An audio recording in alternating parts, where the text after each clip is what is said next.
Hello, everybody, and good morning. Thank you so much for tuning into the show yet again. I'm here to tell you guys that it is about time that you follow or subscribe to the show wherever you listen. I know y'all are out there listening, and you're not subscribing, and you're not following the show, and I don't like that kind of behavior. You guys know I'm tired of working these garbage jobs, wasting my time. The links are in the description of the show wherever you listen. All the links, all the social media links, all the different platforms. Wherever you listen, all I ask is to subscribe, to follow. Please, please, I'm begging you, subscribe, follow, and most importantly, enjoy today's episode. Dicks, we're here. How are you, Danilo?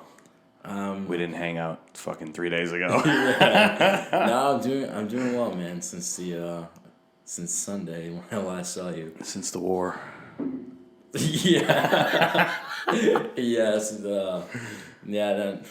Since Nam, right? No, I've been fine. I mean, just How's the recovery after the mountain activities? honestly, this mountain wasn't too bad, I gotta say, but the other mountains that I did the last year or so, there was a bad recovery time. Like, I felt like, my bottom of my feet would get killed, my neck, Yeah. my back. That's one thing you don't realize is the backpack. Like, Yeah. that shit hurts your neck and your shoulders. Yeah, Once yeah. you take it off, you're like, oh, God. Yeah, my neck, my back. What That's else? it. That's it. That's it? That's it. Oh, man. But no, I'm the recovery wasn't too bad. I mean, I didn't run on Monday just because of I was a little sore, but it wasn't like when we climbed Mount Washington where Yeah, that was bad. I was sore for a week. Didn't you try, like, exercising or something a few days after that, and it was terrible? Yeah, I tried to exercise. Yeah, I tried to run. I think like 2 days later, I couldn't run. Yeah, it was just my hips, my back, my bottom of my feet, shoulders were hurting. Yeah, that was tough. I don't. There's not much more we could do that's a little harder than that. Besides doing it in the winter, but At least in this region. oh yeah, here In this region, yeah. and maybe if I wanted to, get some ice picks and climb up a mountain like that. That's whatever. like a whole other. We were talking about that when we were doing this past hike. Like, Yeah, that's a that's- whole other discipline. Yeah, that's like you probably have to live somewhere like Alaska. Have to be climbing all the time. It has to be cold. You have to probably do that as a kid to like free solo that. Yeah. But no, I mean, I guess I don't. I do enough dangerous shit. Like, I don't know if I need to add another dangerous thing into my hobbies. Repertoire. Yeah, right. I know, you like fucking scuba diving and shit. Yeah, no, Fuck that. no, scuba is Not like interested. no, Dude, not never. at all.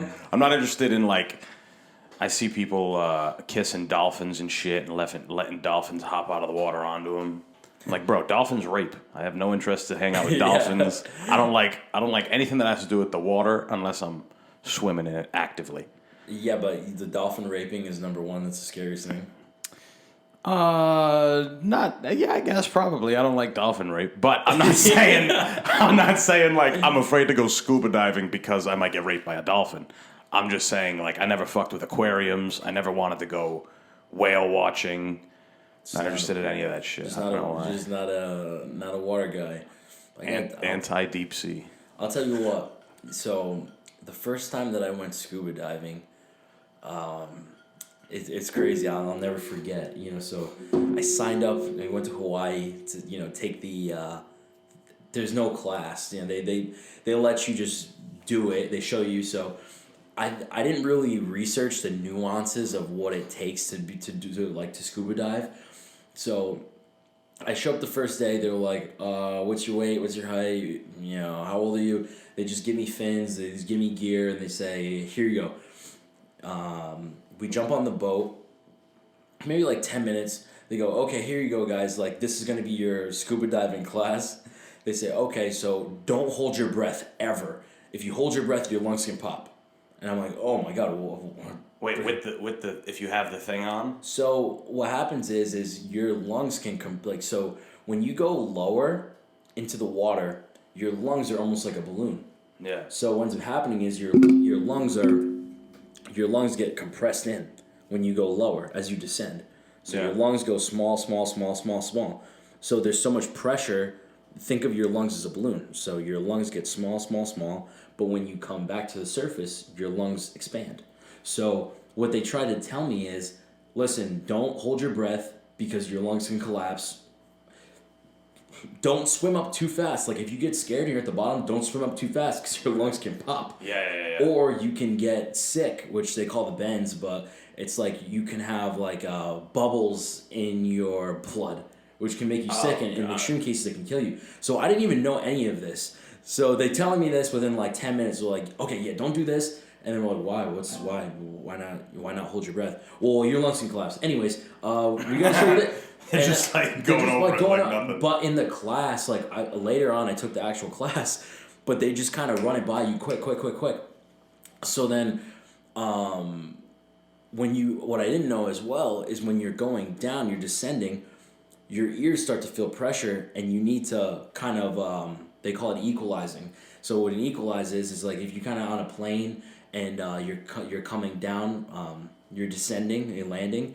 You kind of have this feeling in your ears where you feel like you need to pop your ears. Yeah. So it's the same thing when you're doing scuba diving. So while you're descending, it's good to equalize and, kind of hold your nose and blow out slightly, often and frequently, so you don't have that pressure. So none of this I knew. So all this I had to pick up quick, because if you don't and you're having ear pressure, what you're supposed to do is, now that I know, you ascend slightly, the pressure comes off, right. Kind of equalize your nose, descend, equalize while you're going down, to make sure you don't have this ear pressure. Your ears can pop, like you can burst your eardrum if you go down too fast, you feel it. So all this stuff, I'm like, oh my god, I didn't know any of this. So they give you a crash course, 10 minutes, which is usually like a week course or a couple day course to get certified. They showed me in 10 minutes. So then when I went down, I was all freaking out, scared. And the first time, because I'm like, oh my god, I feel like my ears are gonna pop. If I come up too fast? But what are my lungs gonna pop? I can't breathe. I started getting anxiety. But the girl that did it with me, like, she was great. This Hawaiian girl. She calmed me down, and she was like, hey, listen, like, I know this is hard because you've never done this before. I'm just gonna show you everything so you're safe. We took 5 minutes. She pulled me aside and was like, don't be nervous. Just do this, relax, I'm here with you. Boom. Calm me down, I was good. And ever since then, I've been fine. So I went down with her, and then we had...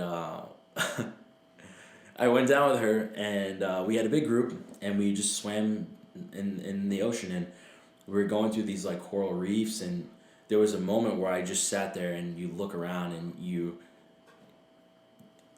there's nothing I've ever experienced in my life than that first time that I did that. I sat down at the bottom of the ocean, and I wanted to my jaw to drop. I wanted to be like, oh my god, wow. But then I forgot that I'm like underwater. And you're looking and you see sharks in the distance. Like you see this little shark like as far as your eyes can see, and you're like, oh my god, that's like this huge shark, but I can see it so far away, the water's so crystal clear. Right. I'm swimming and my feet are paddling back and forth, and we're going to these coral reefs, and we're looking, and I see this sea turtle that's like the size of me. Oh shit. And I'll tell you, man, there's the most beautiful thing you ever see in your life. And when you're there, you start to think like the world is so much bigger than like Instagram and hey, my coffee is wrong, motherfucker. Like, yeah. There's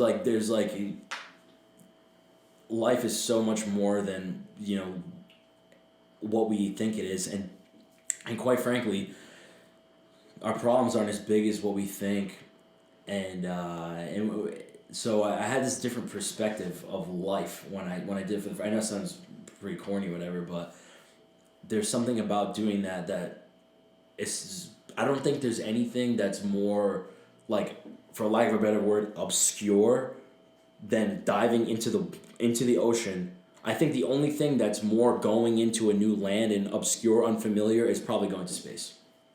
Yeah, well, a lot of what you're saying is it's probably why rehab centers and shit like that are in really, really nice places, like in terms of environment.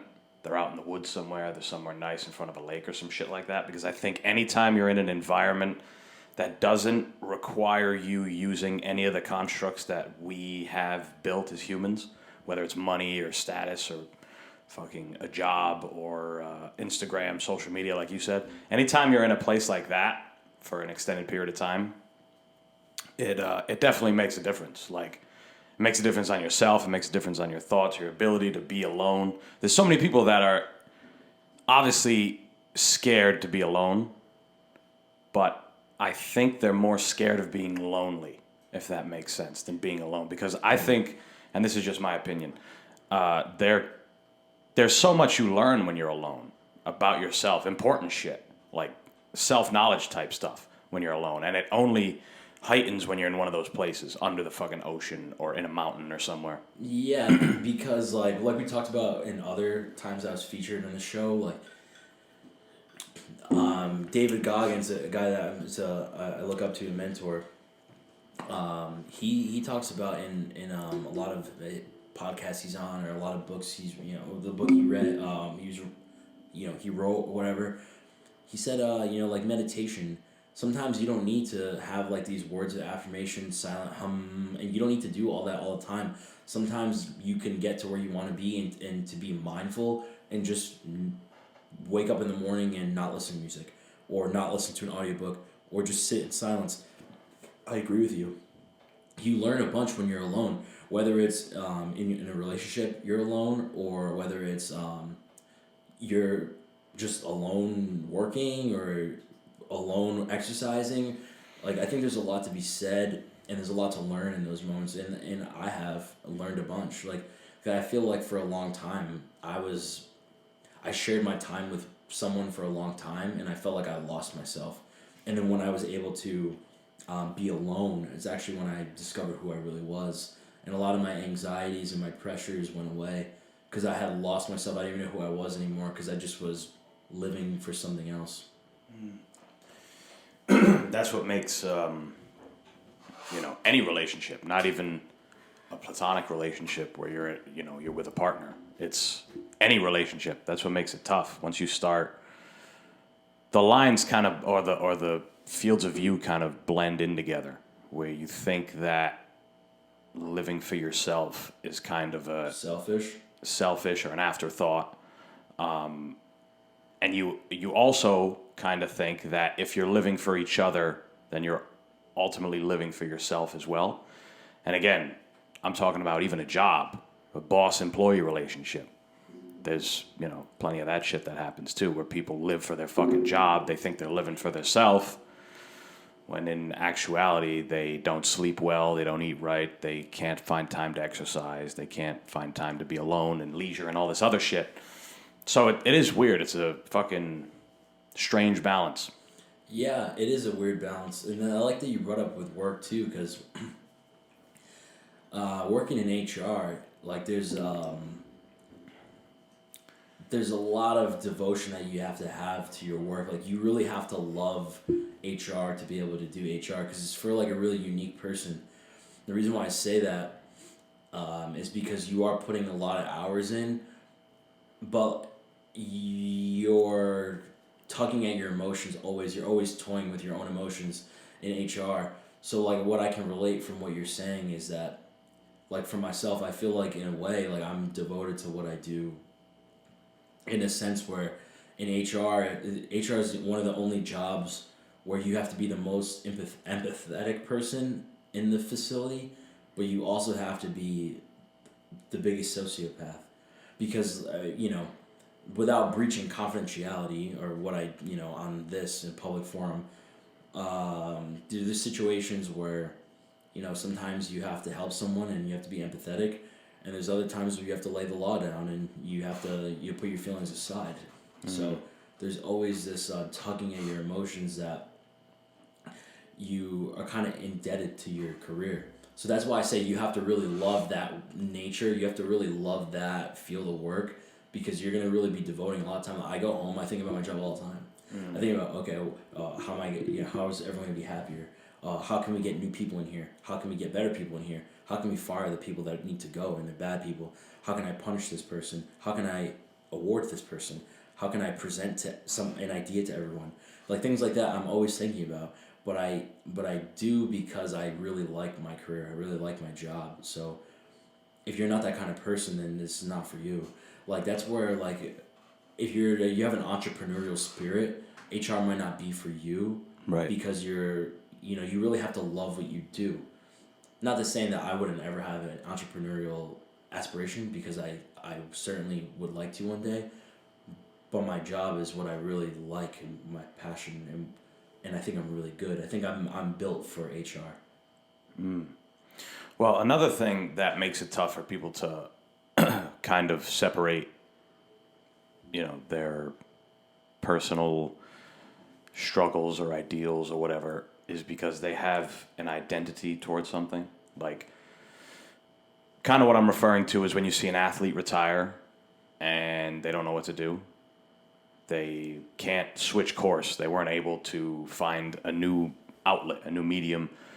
Some of them end up doing drugs and going broke and all this other shit, which is worst case. But I think what happens is people get so wrapped up in the idea of what they are, everything that they are that isn't just a fucking person, that isn't just a human. So when it comes time to part with that thing, it's harder for them to do it. It's not only just a job, it's also ideas. Ideas are even tougher to get somebody to part with. Somebody who's lived a certain way their whole life and try to get them to change, that shit's even tougher. Yeah, like you said with the sports people, like, because if you notice, a lot of the sports people, like, let's say Daniel Cormier, like that guy's an amazing fighter for years. He retires, but he doesn't leave the atmosphere. Like, he's still there as a commentator. Like, it's still part of his identity. And that's how you can tell someone really just loves what they do, because they want to stay in the industry, but they might not want to be the face of it anymore. They might want to take a back seat.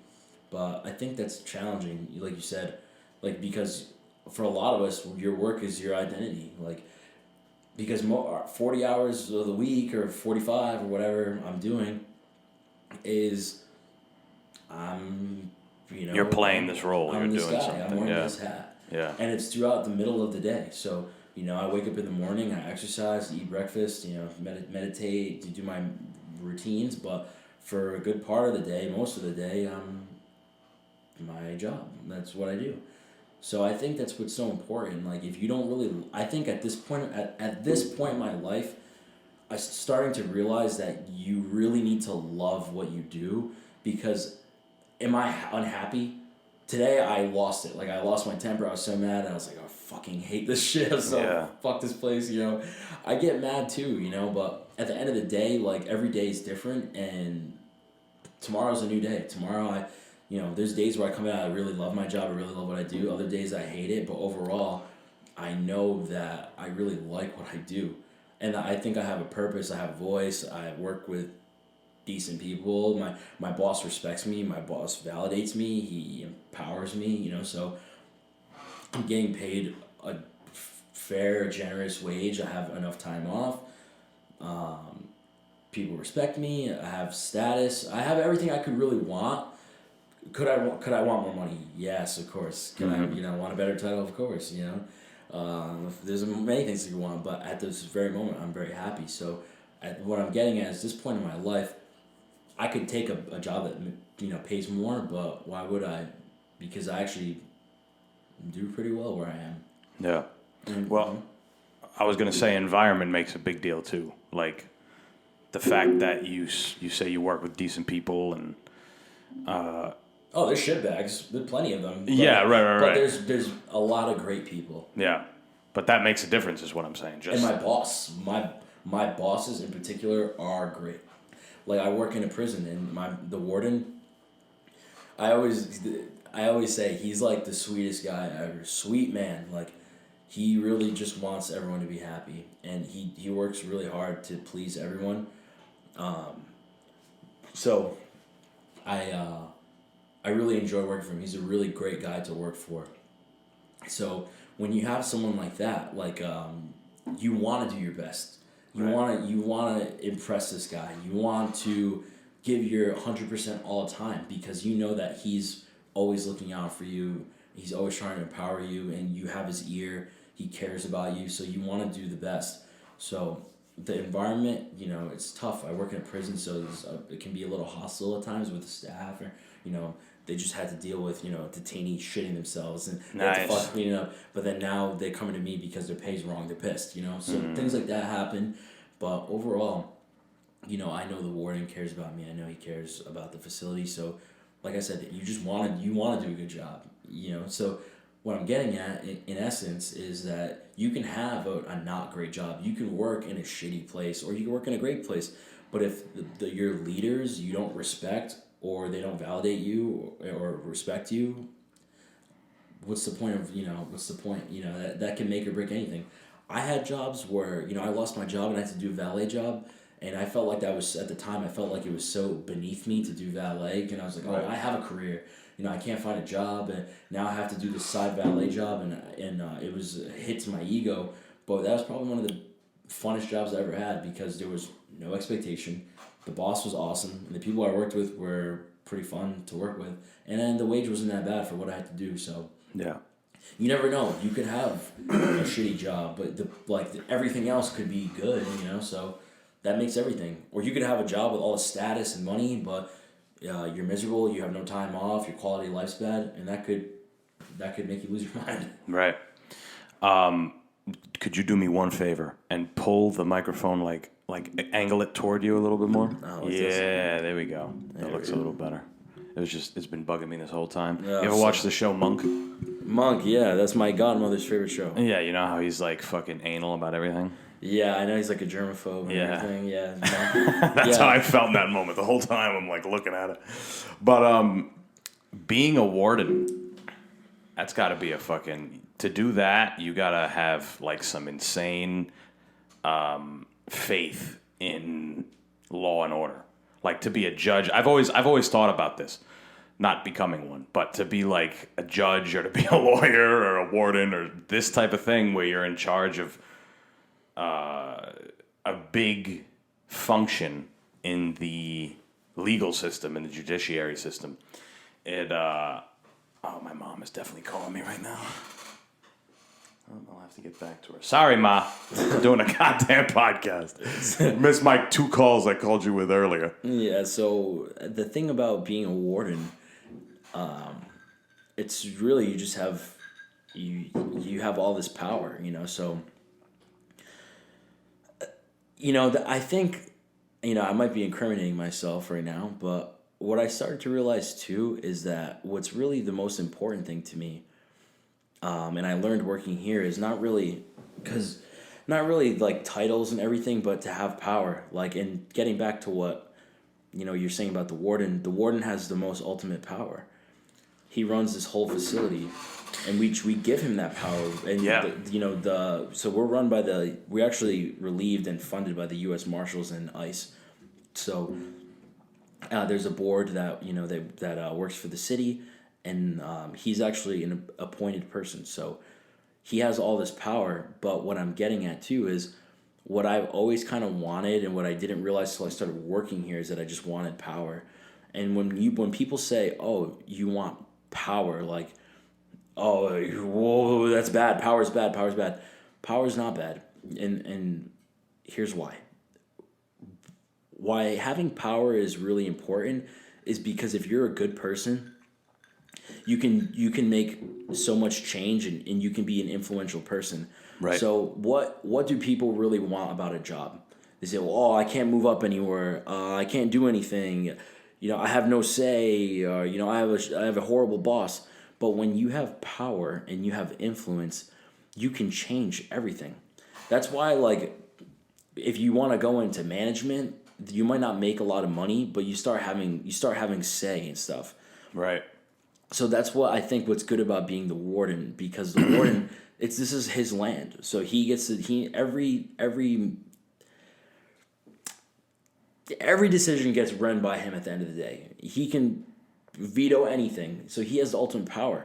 But what's great about our facility is that the warden is a great guy, and I really trust, and we all really trust his judgment, because he really wants to make everyone happy and wants to make it a great place to work. We work in a prison. That fucking sucks. Right. He wants it to be a good place to work. So, and I try to take my leadership style, take a couple pages out of his book for his leadership style, because at the end of the day, having power and using it for good can change everything.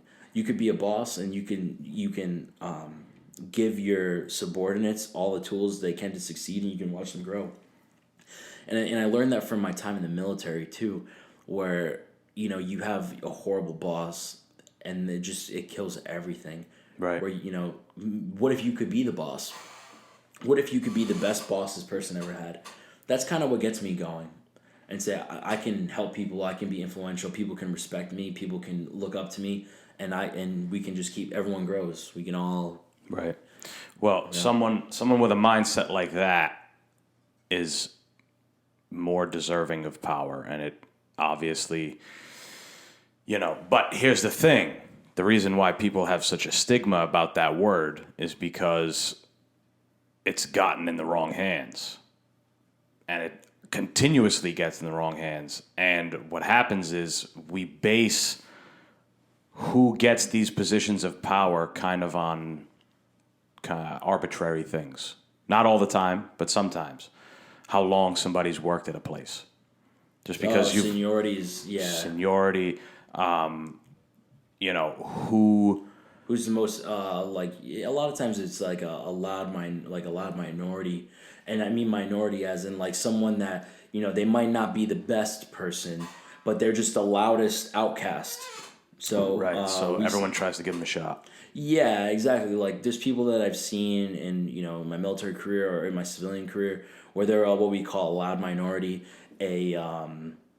like someone that just makes the most noise. Like they're not they're an influential person, but they don't have their skills and technique like someone. They're not as qualified as somebody else. Yeah. They're just making the most noise about a minority in a sense where they're not qualified, where they're just they just make the most noise. They're loud, yeah.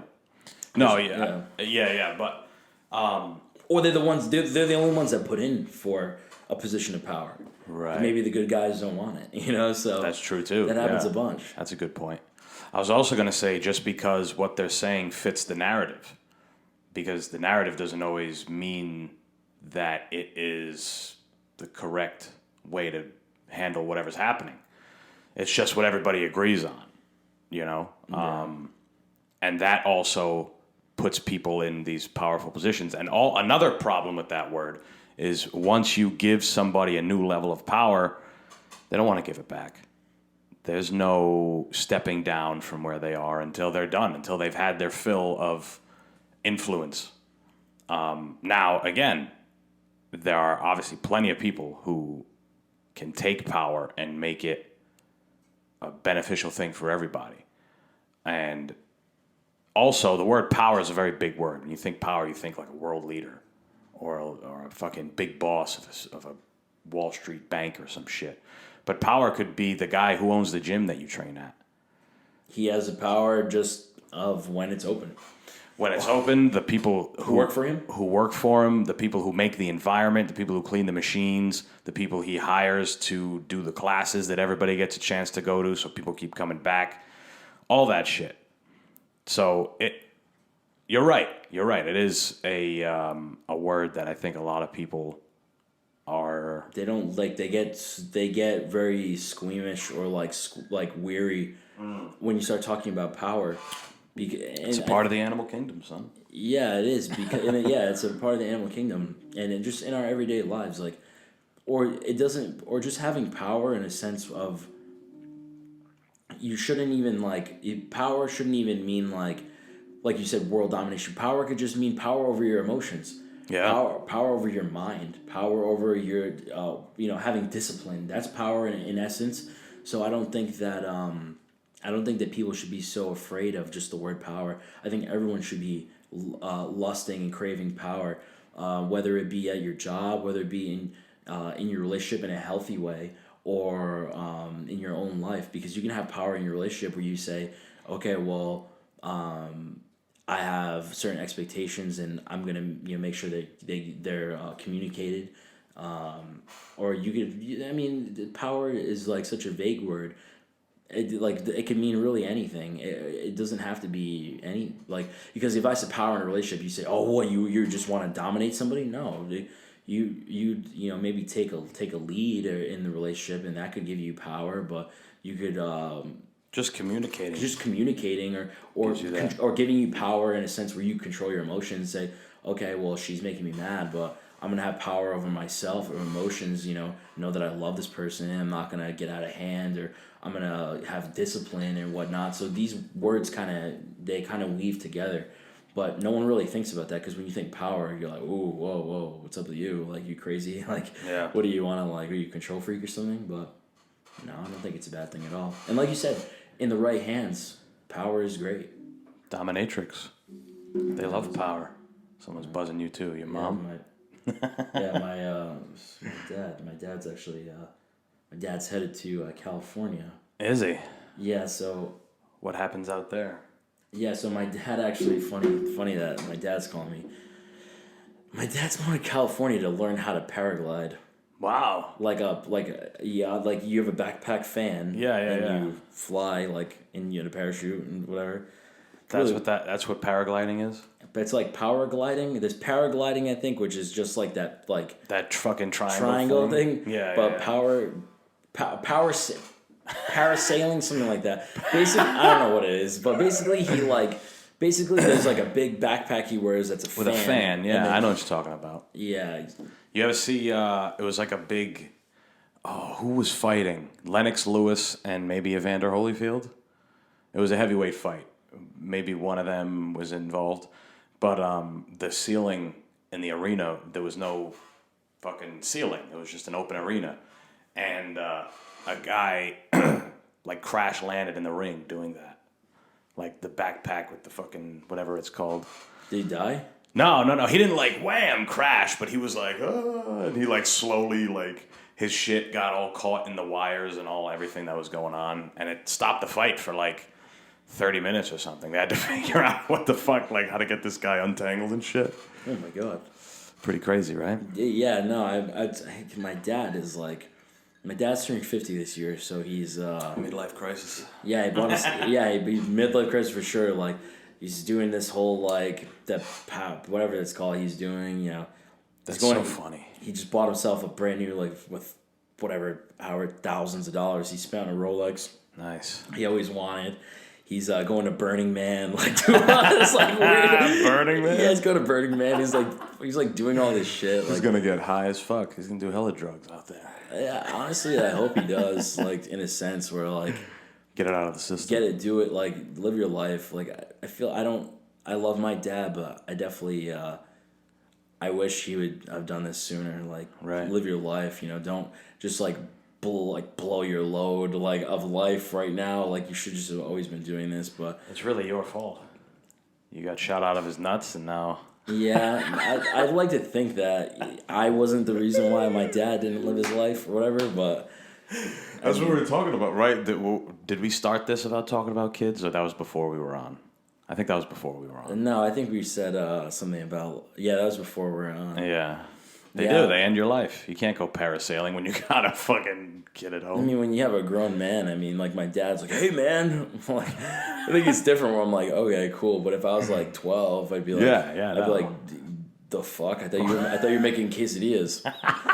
Come on, what, are you going to Sacramento to go do this fucking parachuting shit? But no, I guess when you have kids, everything changes. Everything changes, but I've never met a girl that I really wanted to have kids with. I felt like I always was guilted into having when we have kids, yeah, right. But right. But I mean, I guess if I found the right girl, then I would want to have kids, the right woman, I should say. I'd want to have kids, but there's a lot of sacrifices. My dad sacrificed his whole life. Yeah. I mean, my mom still does a lot for me and my sister and my brother. So. There's a lot of sacrifices that people don't think about. Yeah, I mean, you live a lifestyle for so long, whether it be you and a girl, you and a partner, and You guys have figured out a way to live for each other, but also live for yourselves. It's a whole growing process, whatever. And now you got a third thing that's getting thrown in there. And now you have to not unlearn everything, but you have to kind of readjust everything now. Whatever your thing that you were chasing that doesn't give you enough time to take care of a kid, that goes away. Unless, I mean, not enough people explore the option of being a deadbeat parent. Yeah, exactly. Like, that's why I don't want to have a kid young, because I don't want to be like, I don't want to have a kid young in a sense where if I had a kid right now, like, the mom would be like, oh, hey, can you pick the kid up? I'm like, oh, I was trying to go snowboarding with my friends. Yeah, exactly. Like, this kid is getting crazy change. Yeah, I just don't. But if I was like 40 years old, I'd be like, well, what am I really doing? Like, I guess I'm like not gonna be in the club. I'm not gonna be like snowboarding. I'm probably not gonna want to be jumping in the ocean. I'm probably won't be want to do that stuff. So like at that point, like I think I would be in a place to do so. But now I don't know. I just feel like if I had a kid and like at my friends, oh, let's go to a bar, and I'm like, ooh, sorry, can't. Got a kid. Got a whole family at home. Yeah, I have this family that I have to like be around. So It's Chris Sandberg. I know it's tough. He's got a kid. It's wild. But like to be a good parent, like you and a husband, like you got to be there. So Oh yeah, that's the most nerve-wracking thing. It's like nobody respects a bad dad. Nobody respects a bad husband. Nobody gets behind you if you're that fucking guy. no, because you're You're like, out with all your boys. One of your boys is gonna be like, "Don't you have a fucking like 6-year-old at home?" Like, yeah, what are you doing at the like strip club? What are you doing at the bar? Like, dude, go to your kid, bro. Like Nathan's at home, guy. like, I know. He wants to play catch, you fucking miserable prick. Yeah, I know, dude. Like Nathan's crying, bro. What are you doing? What are you doing? Green tea shots for? Nathan's at home.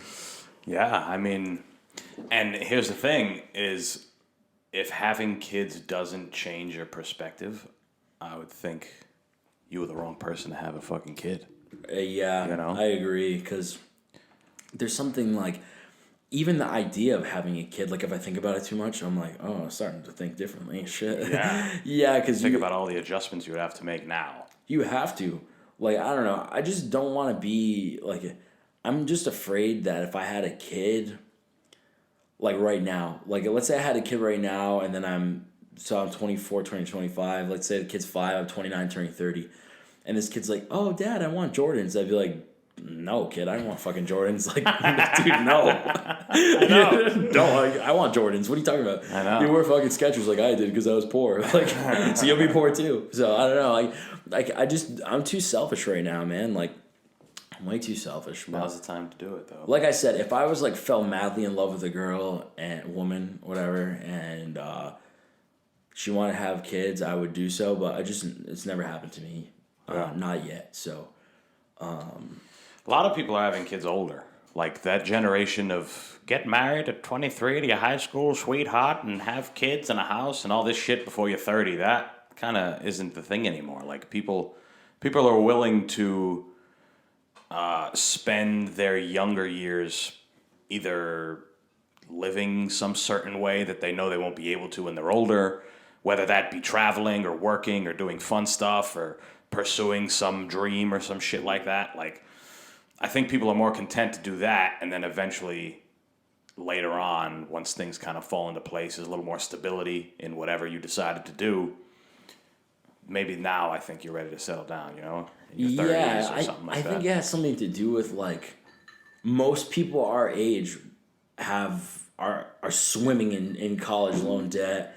Yeah. It's hard to buy a house. Things are way different now, so our rents are so high, so... I mean, you can't be like our parents are 18 years old. You're 18 now. Go get a job. You know, go. Move out. Fuck it. Yeah, it's not really like that anymore. So you're at a disadvantage if you're like, I mean, shit, I fucking live at home. Like, I mean, could I live on my own? Of course I could. I mean, I have a great job. You know, I have no student loans because I'm in the military. My master's to be paid for. You know, I have a lot of things going for me, but like, it's not worth it for me to live in an apartment because I don't really need to.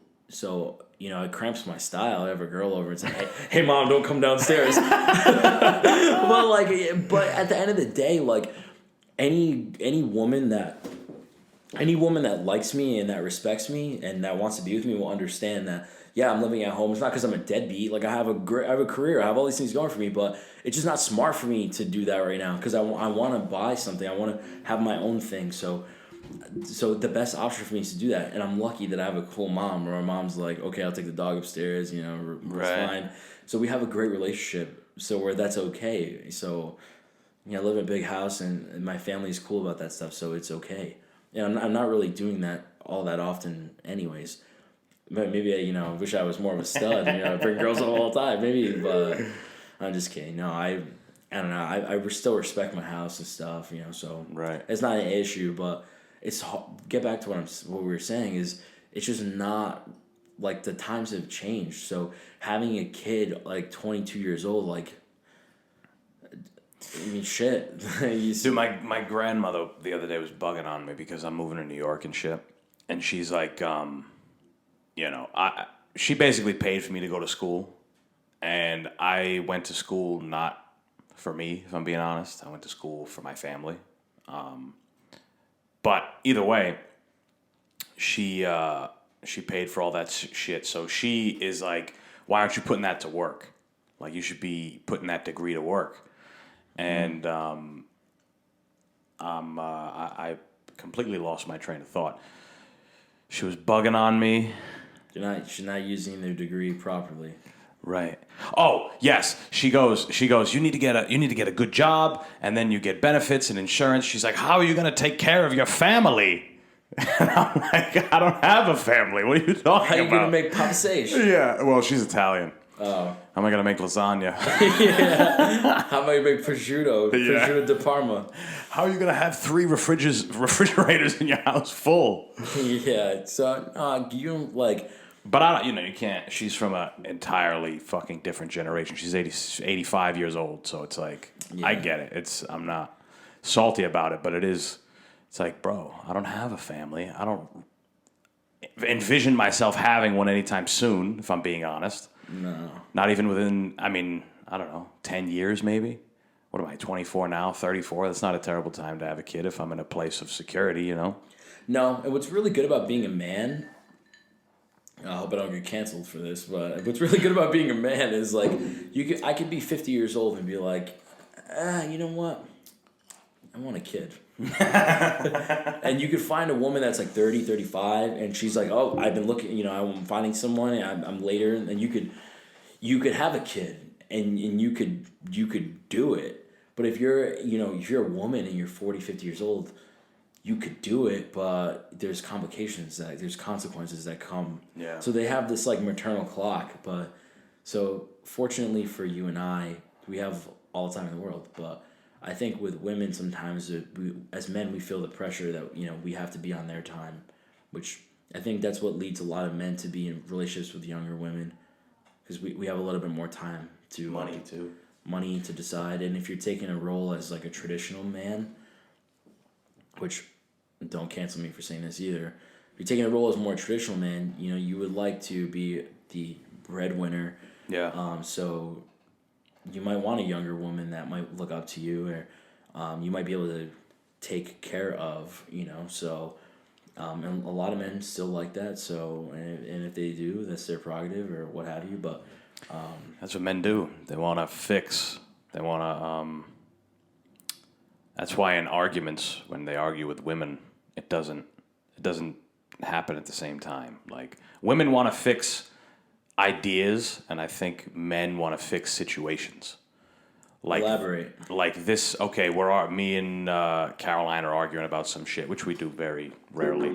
But, or some other arbitrary couple. Person A is arguing with person B, and, the man wants to fix whatever the argument is about.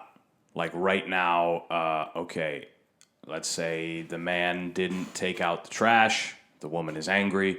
They argue about it. He's like, okay, I'll take out the trash. Situation fixed. Whereas, how often do you hear about a man wanting to try to fix a woman who cheats a lot? or a woman who has a drug problem? Not that often. How often do you hear about a woman that is willing to go through a whole bunch of shit with a man who has a problem, one of those ones, in hopes that he changes, in hopes that her being there helps change him? Yeah, I think a lot of A little more frequent. I've noticed a lot of women are looking to fix men or to improve them. And I mean, women in my earlier years, the women have been there for that in that role for me. They see a future where they could fix me, or they could they could leave their mark. Like, I think a lot of women. So what I think you're saying, and what I think I believe, is sometimes I think a lot of women like to leave a legacy with you. Yeah. And say like, oh, he's doing well, but I dated him for 3 years, but look at what I did to him. Like, he's only like that because of me. You know, I think a lot of women, maybe they might not want to admit that, but I've noticed that with a lot of women, that they like to leave a legacy with you and say, well, I did this for him, and he's only this good because of me, regardless if you're together or not, or you cheat or whatever. Look what I did for him. He's only that because of me. Right. But a lot of men, I could be wrong, but I mean, I can only, just from my observation or my perspective, what my experience, men aren't not like that.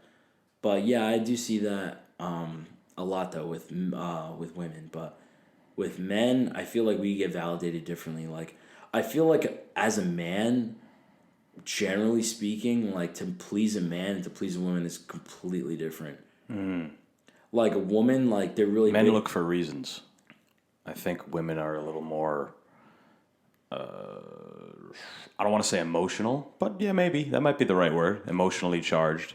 I think a lot of women, what they want in a relationship, and what I've seen, is women are looking for you speaking their love language, like, whether that be like they need to be romanced, or they need to have acts of service or words of affirmation, physical touch, things like that. Or like, I feel like as men, generally speaking, like, if you help us, if you like, not even that, like, I would go as simple as to say, like, if you're having frequent sex, you're honest, and you don't really like make him change, I feel like he's pleased. Yeah. Like, if you're not forcing him to do anything, you're having a healthy amount of sex with him, and you're honest, like, there's nothing more as a woman you could do. I mean, just for me. Yeah, I think that's like, I'm like I'm not talking about, does she clean for me? Does she cook? Or does she affirm me? Does it validate me? I'm not going that deep. Really just like having enough sex, you're honest and truthful, and yeah, I mean, that's really, you really don't, like, to please a man, it's really not that hard. Pleasing men, I feel like, is fairly simple. Like, I hear women complain about men all the time. They're like, I don't know what he wants.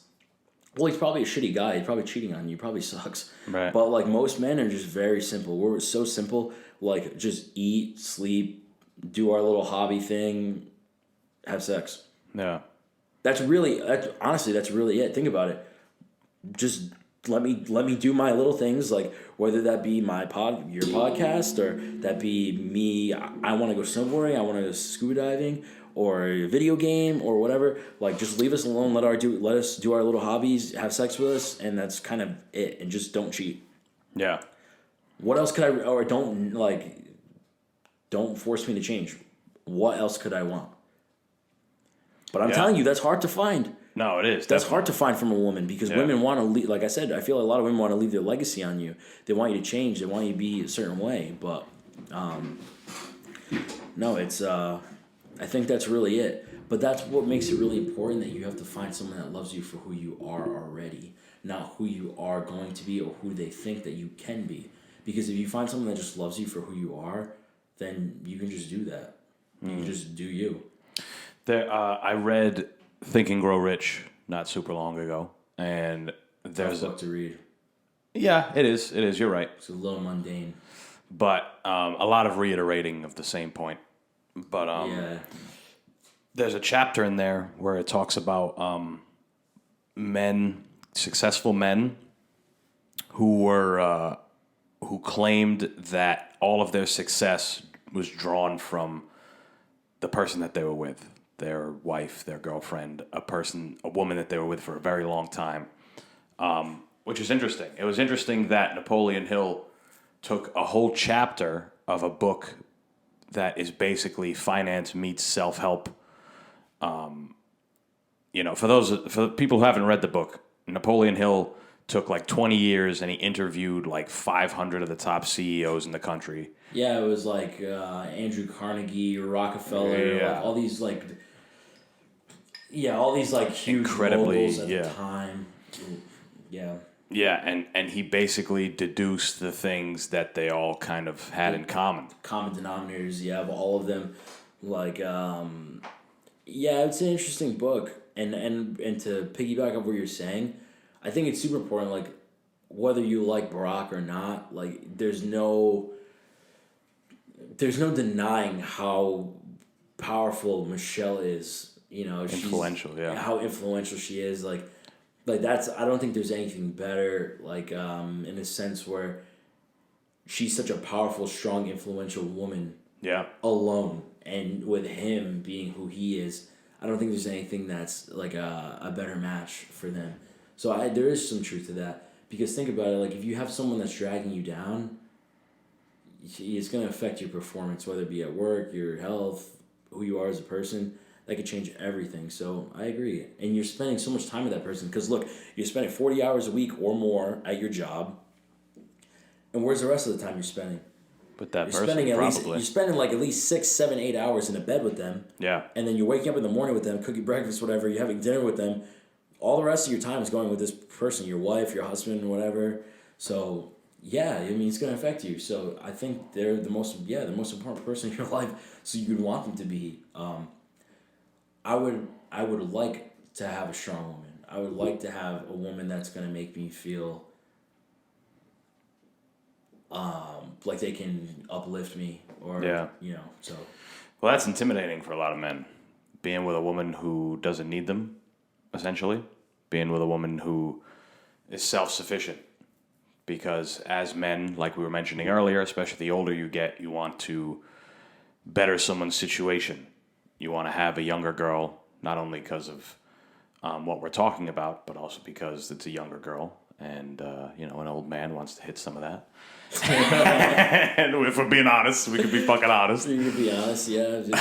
Just throw it out there. I mean, because, you want something new, not to objectify women, but like anything, you get a pair of shoes, and older women want to bang younger men too. There's a name for them. Yeah, cougars. Yeah. I mean, there's a whole name. Anything. Everyone likes something new. Everyone likes something fresh. People, it's just a reality. It's not men only, women only, like you said.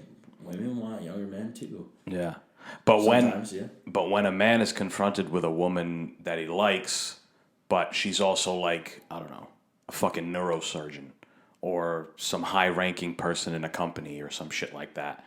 It's like, whoa, she has done just exactly what the people with the same genitalia that I do can do. You know what I'm saying? Yeah. Like, she is just as strong and is just as powerful a woman as it comes, Like, sometimes that is intimidating to certain men. They don't know. They're like, fuck, she might even do better than me monetarily. Men are scoreboard keepers. So. Oh, yeah, because men, as we can be, we can be competitive. So. Yeah. So I can see why that men would have an issue with that. But I don't think it's right, though. Like, I have no problem with a woman making more money than me. Yeah, who gives a fuck? I don't care. I mean, I'm comfortable with myself where I could say, okay, you make more money than me? Well, good, because shit's expensive. Well, maybe you could buy me something. Like maybe dinner's on you. I don't know. Like, can I get a free meal or something? Like, I don't know. I'm not like that doesn't bother me. That doesn't bother me at all, because you can meet someone really intelligent and a powerful woman, and they could be great. I mean, it doesn't mean anything. Like, that doesn't make me less manly. Like, I had like a woman that's making more money than me, or a woman that's more successful than me. That doesn't bother me. Some men are they actually thrive off of that. Some men want to be like, the one who is just Bread like, eater? okay, yeah, let's do the bread eater. That's a good way to put it. Yeah, the bread eater. Yeah. Like they're so willing to make that other person happy. Stay at home dad or something, or like Yeah. that. I mean, that's kind of how my stepfather is. My stepfather, he's a very macho guy, but he definitely takes the back seat to my mom, in a sense where my mom makes more money. My mom really makes the shots. She does everything, but like he's homeschooling my brother right now. So like, I mean, he's like a stay-at-home dad right now. So like, I'm not. I always kind of grew up in that sense where that didn't bother me. Where my dad's the opposite. My dad, my dad's with his wife, my stepmom. He's the breadwinner. He makes all the shots. He says everything. Like Right. he's by far the dominant person in the house. But so I got to see both, but neither one bothers me. I think it's case by case. Like, because if you meet someone that you really like, that just blows you away. Like those things aren't really gonna matter. Mm-hmm. You're just gonna be like, okay, well, this is just the hand I'm dealing with. And if you love someone for who they are, then I don't think that stuff will matter. Right. Unless you're shitty and you're not like you're a misogynist or something. I don't know. Yeah. Shit. Like your girl, she does. She has a good career and shit. Like I don't know. Like do you was there ever a point where you were like, oh fuck, like No. fucking girl's making more money than me, or she's No. There was, at the beginning of our relationship, we had a similar conversation like we're having now. And I'm like, you don't need me at all. Like, you could need me for, emotional support or having a partner and all that shit. That's different. But in terms of making it in life, you don't need a man to take care of you at all. And to me, that's attractive. Not in the sense of, like, I want to be the back seat. I don't mind being the back seat guy, but in the sense of, like... You actually care. Like, you care enough. You like me enough where you don't need me, you want me. That too. Yeah. But also what you were saying earlier of being with a person that'll elevate you, being with a person that'll only help you. And a lot of the times, that's a successful person or a driven person. And for people who aren't successful or aren't driven or aren't inclined to be successful... they're intimidated by a person like that, male or female, on either side. Yeah, and I agree. And I agree in the sense where, like, since I've been dating, like I've been talking, like I talk to younger girls and like, or even girls our age, like I'll talk to, and like they don't really do anything, like, but at the same time they expect me to roll the red carpet out for them. You sure? But I'm like, well, what do you like? No, I shouldn't. I shouldn't, in a sense where I'm like, in the sense where you don't even have anything to offer me. Like, what do you have to offer me besides sex? Right. Or like, let's say a girl that was successful, or a woman that, like an older woman, like, yeah, I'll roll the red carpet out for you because you have something to offer me. Whether it's financial stability, or you're emotionally intelligent, or you're just a great partner. I would roll the red carpet out for a successful girl over like a young, immature girl any day. And I'm starting to realize this now, because at the end of the day, why would I roll the red carpet out and spend all this money and do the show and dance, do all this stuff for someone that's really not worth it? Besides like sex or looks or something like that, doesn't even make sense to me. And it doesn't, because Time. You put a lot of time. You have to be careful with who you decide to choose, who you decide to spend a lot of time with. Yeah, you do. And in a sense where, like, I know it's judgmental. Oh, excuse me. When you die, nothing happens. Okay. Yeah. Instead of God bless you, that's what I say. Yeah. That's funny. So, no, I just, like, I'll talk, like, I've had conversations with women, and I'm like, oh, they're like, oh, what do you do for work? I'm like, oh, I'm in HR management. I'm in the military. I've been in the military for 7 years. I love what I do. I'm trying to go to graduate school to get my MBA. I have all these dreams. Like, I want to get a house. I want to do all this stuff. Like, I want to have a nice car. Like, I have all the aspirations, And I said, what about you? And they're like, I don't know. Yeah. Like, oh, what's your degree in? Communications. Yeah, communication. Psychology. Yeah, something really, like, dumb. Not that stuff is dumb, but, like, something that's not really, can't really get you a job. I mean, not that I'm saying that I would judge someone on that, but I'm just, like, if someone was like, I have a communications degree. I want to work in public relations. I want to work in a newspaper. I want to work just and like they have goals and like oh I'm a psych major, but I want to be a psychologist. I'm gonna get my master's. I'm gonna be a doctor. I'm gonna have my own practice. I'm gonna do all this. But like when a girl, or it's usually a girl, it's usually not a woman, it's usually a girl, will tell you, well, I don't know, I'm just kind of like I'm kind of just feeling it out. I don't have any ideas. Like that's kind of a turnoff because I'm like, well, man, I have to spend all this money on you. Like I have to be the breadwinner. I have to do all this. Which that's okay. If I have to take that role as that I'm gonna serve you and that I'm gonna be your white knight and stuff, I'll play that role. But like I have to roll the red carpet out for you. You don't have anything to offer me. Why would I roll the red carpet out for you? You have nothing to offer me. Or a successful, like let's say, a woman that's 30 years old, a girl that's a woman. I keep saying girl, a woman because I keep forgetting. I think I'm a fucking kid still. A woman that's, let's say, a 30-year-old woman that's 5 years older than me. That woman probably has a career, probably has her shit together. That person, like, oh my god, she has a lot to offer me. She doesn't have just sex or just a shoulder to cry on, but she has a career. She has emotional stability. She has life experience. She has a lot of things going for her. So I should roll the red carpet out for her because there's things that she can offer me beside like looks or sexual stuff, but she can offer me like a peace of mind, emotional intelligence. Right. Those things mean more to me. I'm more inclined to be like, oh my god, like you don't need, like you said, you don't need me. Like not that I need you, but we make each other's lives better. Right. I'm not serving you, or you're not serving me. Like, it's mutual. Right. To switch gears here, because we've been on this topic for a little bit. Oh yeah. It's good. That's a good thing. Yeah. It's organic. It's not scripted. So. No, right. We're just fucking around. No homo. Homo. Yeah. Lots of homo. All right, sorry guys. Just please, no one cancel me. There's no such thing. Who listens to this show? Nobody. Anyway. No one from fucking NBC is going to be knocking on my door. But, maybe if we blow up one day. Definitely not NBC. Local Cumberland man canceled. Says, no homo. Yeah. In a moment that was meant for homo. But, you are doing something that you just started recently, something that we, I guess, kind of alluded to in other episodes, or maybe even in just prior conversations. And you've kind of started I guess you called it a journal when we were speaking about it before this, a public journal for everyone to see. And it's basically you talking about and reviewing movies, some shit that you're incredibly interested in, stuff that you've talked to me about plenty of times, you know? Yeah, I love, Yeah. So, yeah, I'll speak on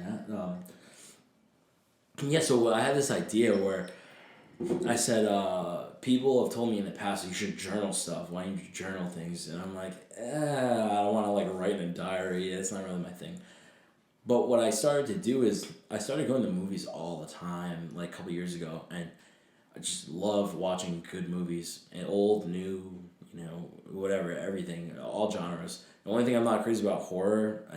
The only thing I'm not really crazy, or teenage stuff, like Teenage horror is even worse. Yeah. You ever watch like Ouija or? I just don't these like PG-13 horror movies. It's the worst movies around. Yeah, like there's always that one guy in the movie that's like, oh, why are you so scared? And then he gets killed. It's always like same formula. So right. No, I just don't like those. But no, I started really developing this love for movies, and I don't know if I said this on another episode or not, but well, let me finish my point. But what I was saying, I have ADHD, so I like go with the tangent, go off. But I started thinking, I was like, oh, why don't I just like write about how I feel about these movies? Like, I don't really have to do all this research. I just have to watch it, and then I just have to say like, okay, whether I liked it or not. Like this one movie I watched, it's about these 5 ladies, and they're all spies from different countries. They're like one that's from England, one is from America, one's a German, one's from Latin America, like one's from China. So like they're all like teaming up together to like get these like terrorist insurgents, and like that's what it's about, and the reviews of the movie were horrible. It had like a 20% on Rotten Tomatoes, which is pretty bad. I don't know, clearly, but I watched the movie and I was like, I really liked this movie. This movie was great. I thought this movie was amazing. So I was like, well, I want to talk about it. So I just wrote and I was like, this is why I think the plot was good. I liked the actresses. I think the acting was great. The stunts were great. The movie wasn't slow. I just liked the movie a lot. So I just started to write about it. And then I was like, well, why don't I just like put this online? Like, if anyone reads it, I don't really care. Like, it can sit in my notes, or I can like make a post about it. So I just started talking about it, and I was like, this is just a great movie. I think everyone should watch it. Like, the reviews are bad, but I watched it, and I thought it was great. So, like, what I was saying off camera, off the mic and stuff earlier, like, I don't really care if people look at it or not. Like, if people like what I have to say, that's great. But it's more like kind of for myself. Like, if it blew up one day, and this is my job, like, amateur movie critic, like, cool. But I just like talking about movies. Like, talking about movies makes me really happy. Yeah. Like if you ask me about my favorite movies, I could talk all hours about my favorite movies and like the nuances of the movie and like these little things that no one sees that I saw because I watched the movie 10 times or things like that. Right. I'm like a super nerd about like weird obscurities in movies that I particularly like, and I don't know, just something I could, like I said, I could rant all day. Like we were talking about the other day about Tarantino, just his movies. Where like you go down to the nitty gritty of the movies and you start seeing like everything is thought out so well. Like when you're watching a Tarantino movie, you have this expectation that that every nuance of the movie is so highly calculated that you almost want to love the movie just knowing how it's made, because you know that the beer bottle that's placed on the table when the guys are talking back and forth, that beer bottle was there for a reason. Like the guy smoking a cigarette and taking 3 puffs, he took 3 puffs for a reason. Like everything is so calculated. The song, the intro, the song when the bad guy walks in, like a lot of movies do that, but like him, the director and producer Tarantino, he has his hand in every single thing. Yeah, that's him. No one's ad-libbing. There's nothing going, like, that's all him. So he's a perfectionist in his movies. So you have this, like I have this profound admiration for this guy because his characters are cool. And I just know what he does and how much effort he puts into making these movies. Yeah, I think that's some of my favorite, when it comes to movies, I think it's my favorite aspect when you're forced to pay attention. Whatever you're watching, whether it be a movie or a TV show or whatever you're consuming, music, this could just be a thing, a general principle when it comes to art. It is incredibly impressive when you're forced, just based on the idea behind the piece of art. You're forced to pay attention. You have to see where things are going, just like in a Tarantino movie. I told you the other day I've been binge watching House, and that show does the same thing, because the whole thing about his character is he's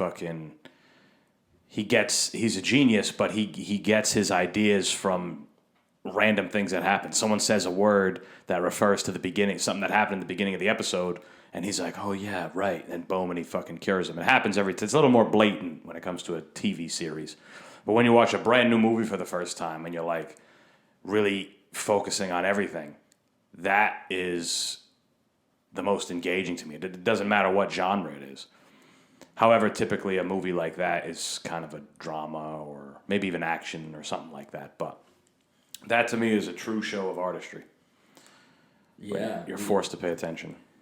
Yeah, because the thing with what I like about movies as opposed to, let's say, like a TV show, is TV shows can get so, like, slow.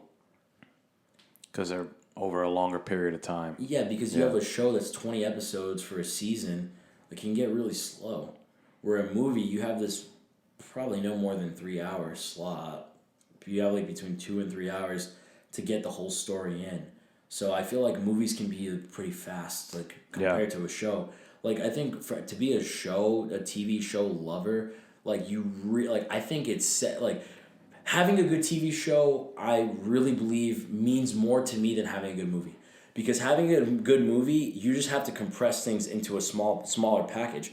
But a TV show, to be engaged in a TV show for so long, there is so much that needs to go on. You have to have your attention grabbed for hours and hours and hours. The plot needs to thicken as you make episodes. Not like the characters have to be. You have to have this like admiration for the characters, the soundtrack, the speed. Every episode has to have a climax. You have to have the cliffhangers. In every episode, there's so many nuances that go into. There's usually a main story, and then there's smaller stories within that you kind of have to play off and keep building. Where a movie's just really generally there's 1-2 plots. Yeah. There's like a subplot perhaps, but in the movie you don't have time. The movie you just bang. You get the good stuff. Yeah. But what sucks about a good movie, what sucks about it is like, let's say a movie like, I don't know, Django. Yeah. Django Unchained. The movie's amazing. A lot of people love the movie. It was great. It was just the movie. Yeah. It sucks. And nothing else. I wish there was something more. I wish I had a sequel. I wish I had something else. Yeah. Well, that's why I love Kill Bill so much, because Kill Bill, like, the movie was fucking amazing. It was one of my favorite movie of all time, one of them. And it's like, oh, they have two. They have two movies. So it was like, perfect. You have two movies. Tarantino had said he would like to make he would direct like a show, like a season or something of Bounty Law. I hope he does. That would be sick, right? I hope he did. The show from Once Upon a Time in Hollywood. Yeah, the Western. Yeah. The fake Western show. Yeah. If he did, I would. That'd be sick. Chef's It's like kiss. because if anyone can bring back a genre, it's him. I mean, look, he brought back Westerns. Yeah, and Western TV shows used to be the thing. We were talking about this the other day, but Bonanza and Gunsmoke and shit. My grandfather, I'd walk in the house, he's watching that shit. I'm like, this is like boring as fuck. This is like old men in the 70s fucking saying the same shit show after show. It's the same thing that happens, but if anybody were to bring back one of those shows, it would have to be Tarantino. Yeah, because he would make the characters cool. Modern, yeah. Modern, New twist. No, I agree.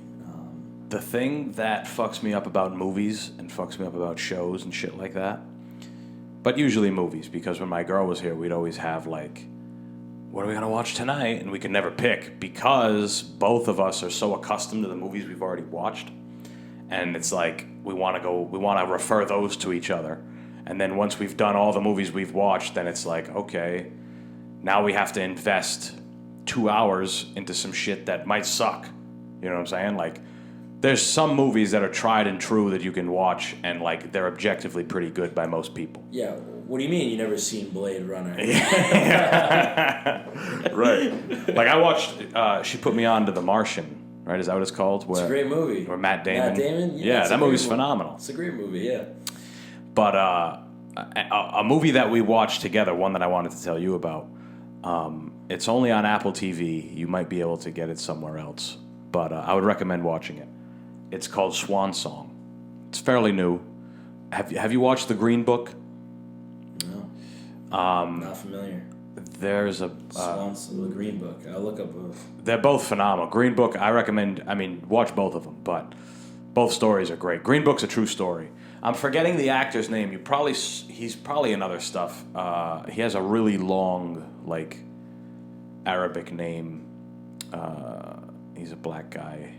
I don't remember how old he is. Have you found him? Mahershala Ali. Yes. Yeah. His full name is way longer than that. If you go to like his Wikipedia page, it's way longer. But yeah, no, his name's Mahershala. Is that it? Oh, I don't know. Oh, other name's Mahershala Karim Ali. Yeah, maybe. Yeah, no, he's got a long name. So this movie you said was good? Which one? Both of them are good. The Green Book? Yeah. Talking to the microphone if you could. Oh, sorry. Yeah. No, I'm looking down. Yeah. Yeah. No, but Swan Song is about it's about him, but it takes place in super futuristic world. Everything's mad futuristic. And there's this emerging, I guess, medical treatment that's happening. I don't know if you can call it a treatment even. But there's like this option that people who are dying have. And he gets diagnosed with some deadly illness. And he is confronted with the option to have a clone made of himself. Identical. Like absolutely identical. Has all your memories. Acts the same way. And he will be switched out for that clone. The clone lives, sleeps with your wife, takes care of your kids, What the hell? goes to your job, does all that stuff. It's you. It's you, but it's not you, which is crazy.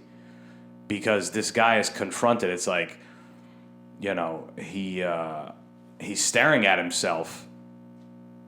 And he's because part of the process is they send the clone to the house without the family knowing that they switched it out. Because the family isn't supposed to know about this, obviously. The person dying is doing this all on their own accord. And they'll die in the facility that they're at, but they'll, you know, send this clone in his place. But while he's... Scary stuff. Oh, it's crazy, right? And Yeah. and he's Crazy watching concept. he's watching through the glasses that his clone is wearing, how he's interacting with the family. And he starts to get heated at one point in the movie. He's like, what the fuck?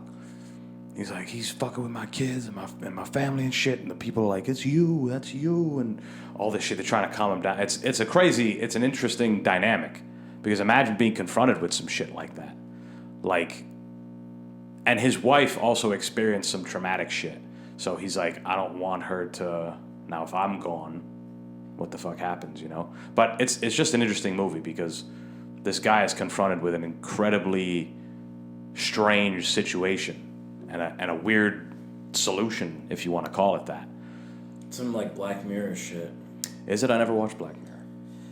It makes you like uncomfortable, like the show. Like I felt like really uneasy watching the Black Mirror show. Like every episode's a different scenario. Yeah. Like one scenario was like you can replay all your memories, and like you can put it on. You can like broadcast it on a screen, and they're just weird. Or like one where like the mom can like put a chip in her daughter, and she can like watch everything her daughter's doing. Yeah. But then, you know, there's good things she can catch, and then there's bad things she doesn't want to see. There's another one where, like, everyone, like, rates each other. Like, kind of how, like, you know how you rate a restaurant? You're like, oh, food was great, but service wasn't that good. 3 stars. Like, everyone has a rating. Yeah. So if people don't like you, they can give you bad ratings. And, like, everyone wears their rating on them. So, like, if you have a bad rating, everyone's like, oh, I don't want to talk to you. You're fucking have a bad rating. Interesting. So like things like that, like it just had like weird scenarios, like futuristic scenarios, where like it made you uncomfortable, where you're like almost afraid of the future. You're like, oh fuck, is that like how the future's gonna be? That's to They're make. doing that in China, I heard. The rating people. Really? Yeah, I heard about that. Damn. I don't know how true it is. China's a very honor and shame based society. So I've heard. Their A lot culture. of Asian cultures like that. It's very like, Yeah. you know, they're worried about how people perceive them. At least that's what I've heard. Especially the family. Yeah. But I find that in other places too. Like I think Portuguese people feel that way. Italian people feel that way to an extent. Not all of them, but Portuguese people. Portuguese people care about. You don't catch enough fish. Yeah, exactly. Portuguese people are very proud. So if they suspect. Your lawn looks like shit. Your lawn must be perfect. Exactly, yeah. If they suspect that anybody thinks something, I don't know, out of line about them, then. But anyway, I was gonna say that the ability to make a movie or to make a show or to write a book, based in fantasy, that is some incredible talent. Like the idea to keep having ideas. Yeah, the idea to keep having ideas. The idea that a person can keep generating content and storylines. You know, like Black Mirror, yeah, that's what you were saying. Yeah, I mean they have a team of writers. Like Well, that's what I'm there's saying. a bunch of people. That's what I'm saying. But to have a team that creates that shit, like me personally, when I read, when I read a book, I like to read a book that's like a true story, whether it was about an event or it was about a person, a biography. I don't like fiction either. Like, I like story. I mean, like, I like a true story. Yeah. Or like informational stuff where I'm like, oh, I'm gonna benefit from this, or oh wow, this really happened. Yeah, like, yeah. Not like the orcs charging at the gates. Like, I don't know, that doesn't like do it for me. Like, I don't have this wild imagination where I could be like, oh, you know, The orcs. yeah, like, oh, and then it all started because the oracle predicted this, and then you know, thousands of men shooting arrows. Like, I don't know, that's not me. I like stuff where like, hey, yeah, this guy started his business, out of his garage, and you know, now he's Amazon, or like, I don't know, or like even like, this guy embezzled all this money, and this is how he got away with it for years, and this is how he got caught. Or, I don't know, it's like... that stack of books next to you, most of them are nonfiction. Yeah, I looked at that. Like, but like books like that make you like inspired, or they make you think, or the things that actually happen, like how to, or I don't know, how to influence people, you know, I don't know. Well, they have that book. That's actually a big genre, now as you say that, how to like... It's called self-help, all that stuff. Well, I'm talking about like being able to influence people, being able to, I guess, I don't know. I hate to say the word manipulate, but there's a lot of books out there that teach you how to, like the book Power. The 48 Laws of Power? Yeah, right. That's what it's called. I have that book, yeah. Yeah. I've read it. So like that's an example of, it could be considered self-help, but it could also be, like we were saying before, you know, it's, detrimental. It could be what we'd call... a better word to call those books would be called just books about rhetoric. Yeah. Yeah, influential books. Yeah. Ability to influence people. I mean, that's a skill and a half if you're able to do that shit, because you can get what you want. Honestly, the biggest thing is like people trusting you. Yeah. But again, that comes from mindset. Yeah, like your rhetoric. Yeah. Like I just said, you can get what you want, and you said to be able to help people, more or less. So it's like, it depends who gets it, you know? Your connotation, yeah, it depends. Your connotation, yeah, whatever you want. Yeah, like I could say, oh, I have a knife. And I could say, look, I could cook. I could open stuff. I could stab you to death. I could stab someone and murder them. Like, I don't know. You could do a bunch of stuff either way. I mean, yeah, it's what your prerogative is. What do you? What's your process when you're watching a brand new movie? Do you watch the little trailer on Netflix? Do you read the little blurb about it? Do you ever do? Oh, so what you're saying? How do I like? How do you pick? How do I pick? Yeah. Usually, I'll pick a movie. Like nowadays, I'll pick a movie where I'm like, I really like that actress Diane Kruger. Mm-hmm. The movies I've seen with her are pretty good. I'd like to see another Diane Kruger movie. Let me see what her bio is. She's from Germany. She speaks German and French. Yeah. She's living in LA. Interesting. I read like a bio, and I'm like, what are the movies she have? Oh, great. She's in this 355 movie that just came out. Great. That was great. She's in Glorious Bastards, one of my favorite movies. What are the movies she's in? Oh, she's in Troy. I've never seen that movie. Maybe I should look at Troy. I'll look at the rating. Oh, look, the pretty good rating. I'll look at the trailer. Wow, trailer looks pretty good. Very engaging. Cool story. Yeah. I'll watch the movie. So there is a process. It's not like, I'm going to watch this one today. Sometimes I'll watch a movie, like this movie I watched, Licorice Pizza. I was in another movie, and I watched the trailer, and I was like, wow, the aesthetic is really cool. Like, they're doing a really good job at, like, nailing that 70s aesthetic that I liked. So I was like, the soundtrack was good, interesting. They didn't tell you too much of what the movie's about. So I was intrigued. But then I still went and I read up on the movie, and then I watched the trailer, and I was like, I watched, like, an alternate trailer. And I was like, let me watch it. But usually I always watch the trailer, and I'll always read up a little blurb. Or if I like the actress or the actor, I'll always look in and I'm like, where do I know this guy from? Yeah. This guy was like a sub character, and he did really well. I wonder what he'd be like as the main character. Oh, this girl was like only an extra in this movie, and I remember her from this other movie. I wonder how she's gonna be in this movie. So there's a lot of things. I don't have a system where I'm like, this has to happen, and then this will happen, and this will happen. But nothing like that. It's always, but like, I'll always watch the trailer. Right. And I'll always read the blurb. And I'll always see who's in it. And then sometimes I'll peep at the director and like, what else has he done? Like one movie in particular, the movie Her. So for those listening who don't know what Her is a movie about a guy in some part of the future. It's Joaquin Phoenix, a pretty famous actor. He lives in a world where he's married to a computer. Like he goes home and his companion is a computer. So I was like, Plankton. Yeah, it's just like that. It's like Karen and Plankton. Yeah, it's the same thing. And it's an interesting concept. And you look at the director. The director is Spike Jonze. Spike Jonze, for the people that don't know, Spike Jonze used to do some music videos, and he actually worked for MTV for many years, and then he actually is one of the producers and directors of the movie Jackass and the show Jackass. But he's the director of this movie, Her. Pretty interesting concept, and it's a drama movie about a marriage that's failing and like the nuances of a marriage where your wife is a computer. Mm-hmm. And it's a very serious movie, but the same guy is the director of Jackass. Right. So it's just interesting where you're like, this guy wanted to dabble into some different genres. Or for instance, let's say that the movie Vice. A great movie that I love. The movie's it's like an alternate parody, almost biopic of the Vice President Dick Cheney. Mm-hmm. Dick Cheney served as Vice President for 8 years under George Bush. But what made Dick Cheney a really infamous guy is that they said that he was the puppet master behind the presidency of Bush. Right, yeah. So there's a lot of things that went down that a lot of people don't know about that happened in closed doors. So the director, Adam McKay, he does this almost like... it's like a parody, but it's not, because there's a lot of true things that went down, but it's definitely a left-leaning movie, so there is some like spite that goes into the movie.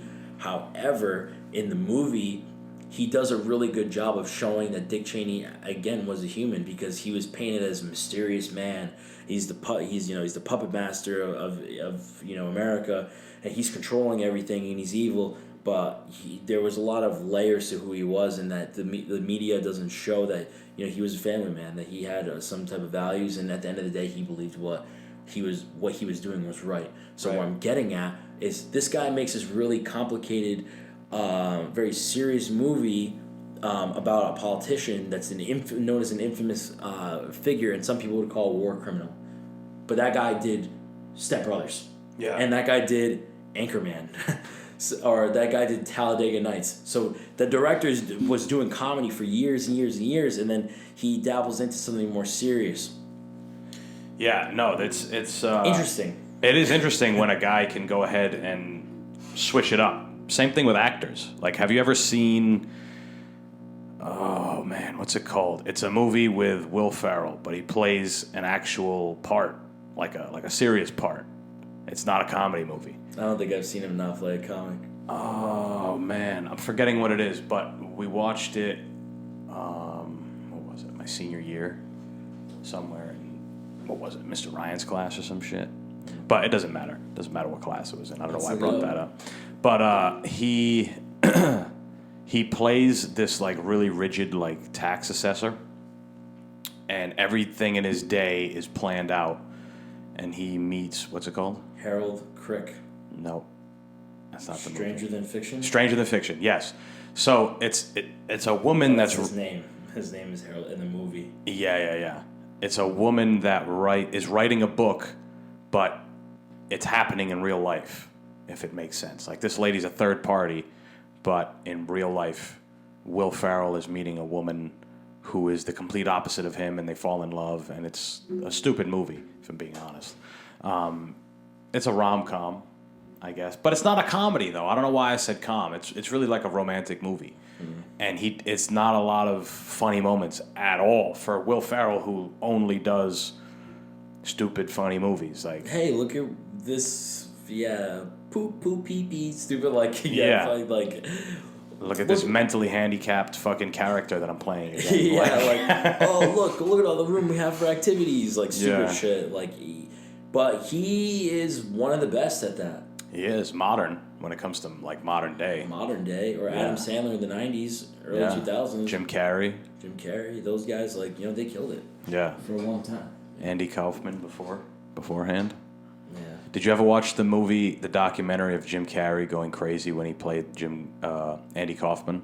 No. Jim Carrey did a... The Truman Show? What happened? Was it the movie The Truman Show?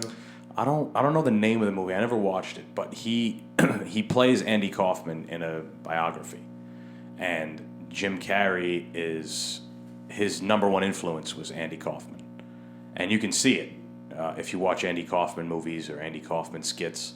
You can see Jim Carrey in that, and there's a documentary of how he turned into a complete asshole because he stayed in character like a motherfucker. Like, he took it seriously and became Andy Kaufman during that time and was a real dickhead to everybody. And they made a documentary about it.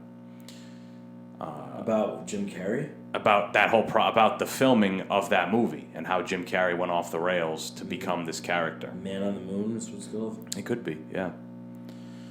Jim Carrey stars as the late Andy Kaufman, who was considered one of the most innovative and eccentric and enigmatic performers of his time, a master of manipulating audiences. Kaufman could generate belly laughs, stony silences, tears, or brawls, whether inviting the audience out for milk and cookies or challenging women to intergender wrestling matches. He specialized in creating performances so real that even his close friends were never sure where the truth lays. Yeah, he was a very interesting guy. He said his dream performance would be to kill himself on stage. Crazy, right? Why? Because, I mean, it leaves the audience in... Just like it said, he's a master manipulator of audiences. I mean, if you went to a show, we're going to go see Andy Kaufman tonight, yeah. And you said, blam, and blew his head off. Everyone in that audience was there to witness it. Whether it was videotaped or not, everyone was there at a very, very specific moment in time. And that's what he thrived off of. I'm pretty sure he killed himself anyway, but I don't think he did it on stage like he wanted to. So was he kind of like an Eric Andre? Yeah, maybe like a modern one. I mean, he's looking for just reactions. Yeah, but I mean, Eric Andre is kind of doing it in a sense to make people uncomfortable, whereas Andy Kaufman could kind of do both. He could look to make people uncomfortable, but he could also look to just get funny laugh, kind of like a Chris Farley. Like Chris Farley would do a similar thing as well,